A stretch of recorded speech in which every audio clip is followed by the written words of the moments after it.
Hello, kaboomers! This is the Pinoy Boomer with a quick video.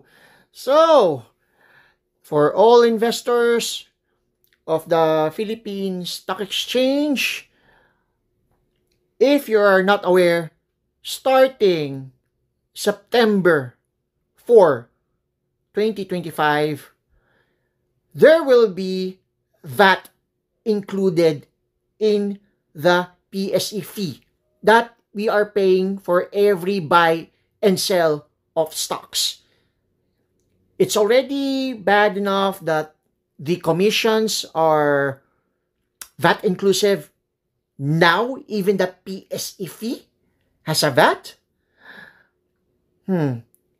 Well, this is just a public service reminder, and be mindful of what you're doing in the Philippine stock market because of this.